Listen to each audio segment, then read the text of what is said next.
Hi everyone, let's have a look together at the changes we made to JMT 1.3.0. We can start from JMVA. We have here a model where there are 3 classes of jobs and 5 stations. Now we added to the solution of JMVA also a response times panel, in addition to the pre-existing residence times panel. What is the difference between these two panels? Is that the response time is the average time that the job spends for a single visit to a station, whereas the residence time is accumulated across multiple visits before terminating the cycle. And now, if we look at the results, these are fairly similar, but we notice that there are some differences. For example, the class other at the terminals is different in the two models. And indeed, if we look at the definition here of the visits, we see that this is the class that visits twice the terminals, and therefore the time it accumulates at the terminal must be twice than for a single visit. And so you see that with a single visit we have a 3.4750, and now we have exactly twice this value in the case of the residence time. There is also an impact of this change in the calculation of the aggregates you see here on the left. These are basically a weighted sum by means of throughputs as weights of the values of the 3 classes.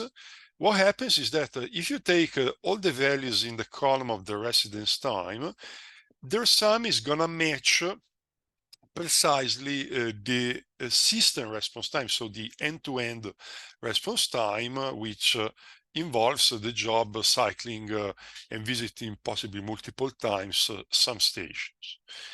Instead, the value of the response time is obtained by doing the same average on the other values on the 3 columns on the right as before, but it doesn't have these properties. So you need to look at the residence time to match the system response time.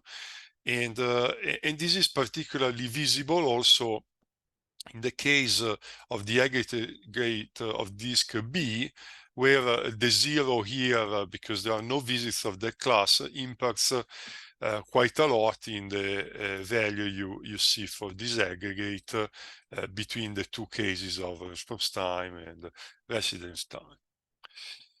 Now, with this change, therefore, you have a more complete version of JMVA that also matches the definitions of response times and residence times that you have in JSON graph. Now, let's go to JSON graph. As you can see, the look and feel is a little bit larger. We increased the size of icons, the size of windows, and we can open a model now that shows you a new feature that we added.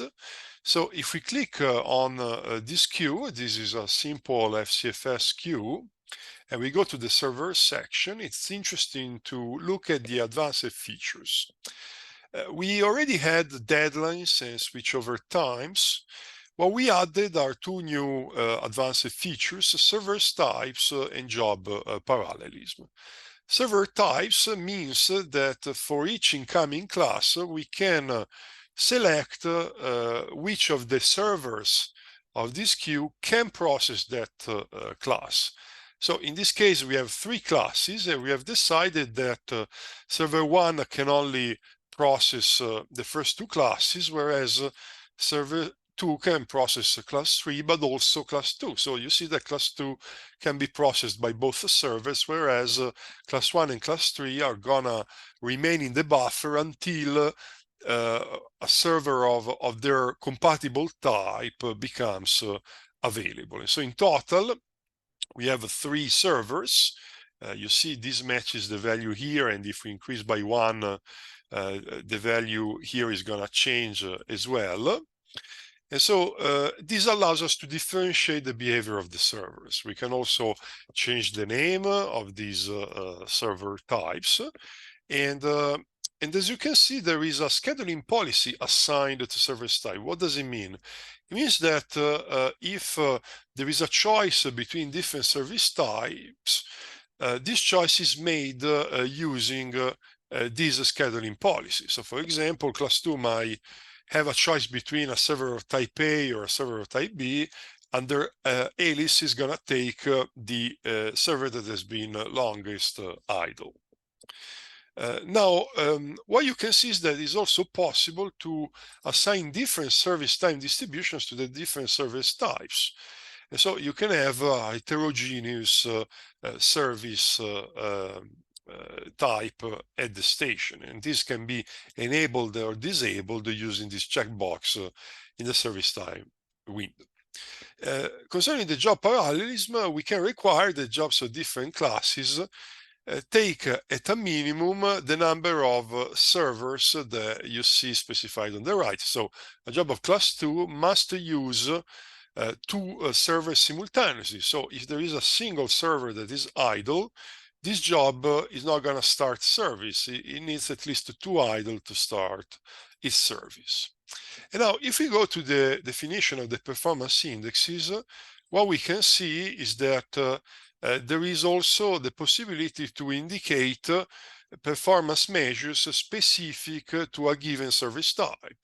And this can be done by this new column that we have added with the advanced metric configurations. You can say that, for example, the metric throughput is going to give us the throughput only for the servers at that station, Q1, that are of type A, but we can also choose all servers or servers of type B. So this is configurable.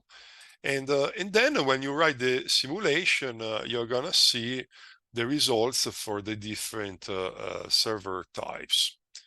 So you can see here the different metrics, and when you come to the throughput, you see Q1 service type B. That's all, guys. I hope you will enjoy this new release of JMT, and thanks for watching.